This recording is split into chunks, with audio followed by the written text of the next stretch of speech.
Alors c'est ça ma nouvelle tronche? Bon, c'est pas si mal. À part que bon, j'ai plus de bras, vive évolution. Et c'est vrai qu'il avait vachement bon goût ce médoc. Bref, transition Paris-Brest.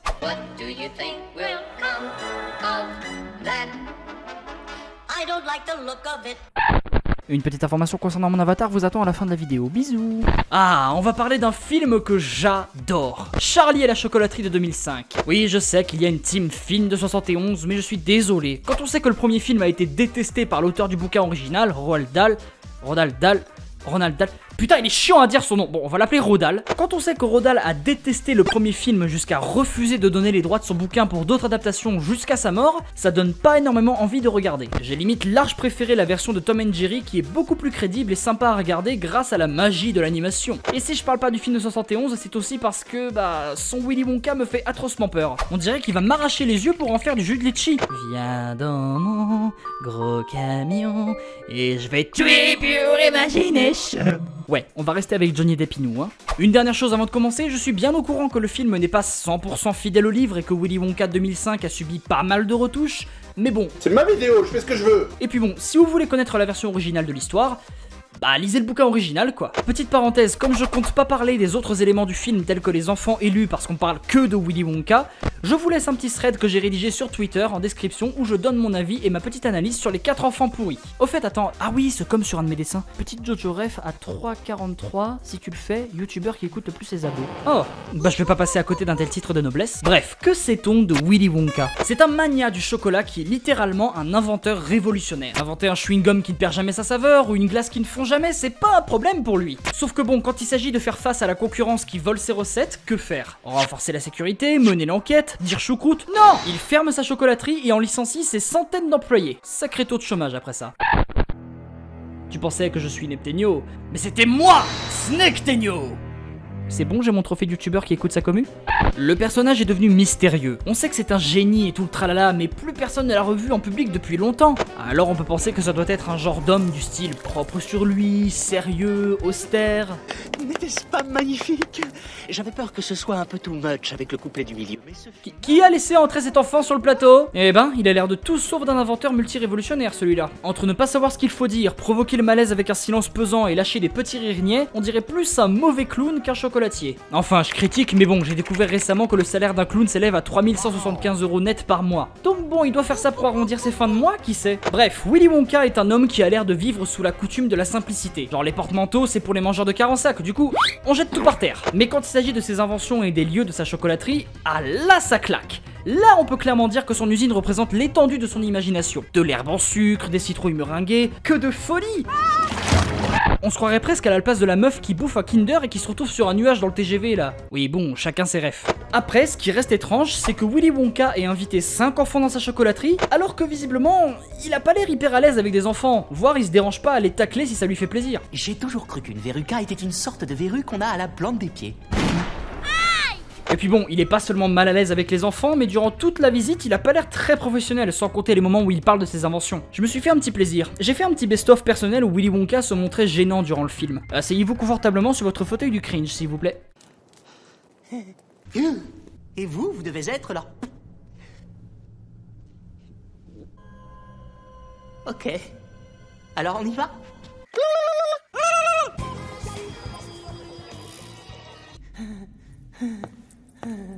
Non.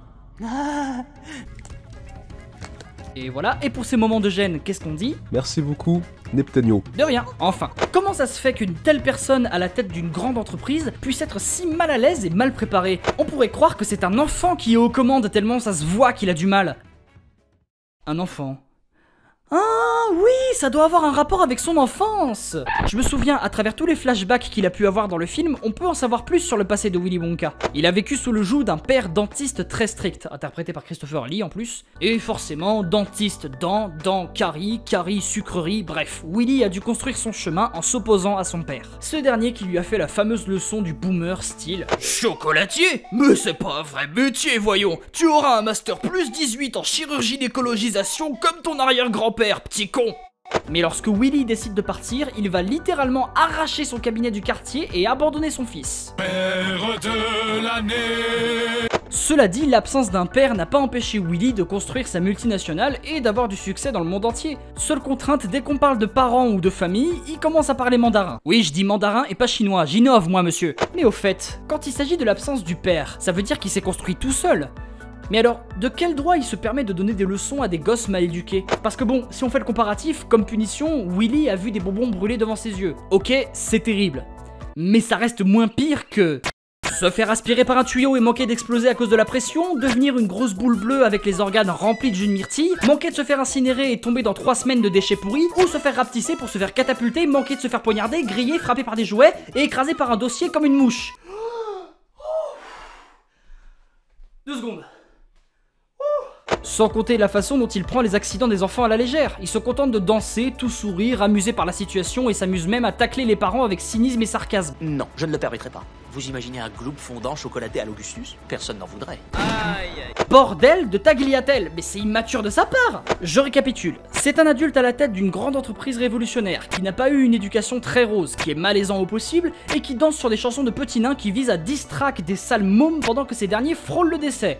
Sacré profil. Mais pourquoi fait-il tout ça? Eh ben on finit par mieux le comprendre plus tard évidemment. Quand Charlie vient à refuser la chocolaterie pour ne pas abandonner sa famille, Willy est en incompréhension totale mais il essaie quand même de le raisonner. Il y a d'autres friandises que le chocolat. Oh putain non, pas cette phrase de pédophile Willy. FBI, on a notre suspect, allez chercher. Enfin pendant longtemps, Willy Wonka a construit sa vie sans famille, il s'en est même fait un point d'honneur. Mais ça lui reste sur le cœur. Il cache pas qu'il aimerait parler à son père. Bah ils vont aller lui parler bien évidemment. Quand lui et Charlie vont voir ce dernier, Willy se rend compte que son père l'a toujours aimé, collectionnant même les articles de journaux de ses multiples succès. Willy Wonka, son père, avait simplement peur que l'avenir de la chocolaterie n'était pas fait pour lui et il a cherché à le faire rentrer dans un moule se basant sur la méritocratie pour lui assurer un avenir. En fait, le père de Willy ne cherchait pas à nuire à son fils, il voulait l'aider, mais le souci c'est qu'il s'y est très mal pris dans sa démarche. N'abandonnez pas vos enfants, c'est pas bien. Même si des fois ça peut rendre service.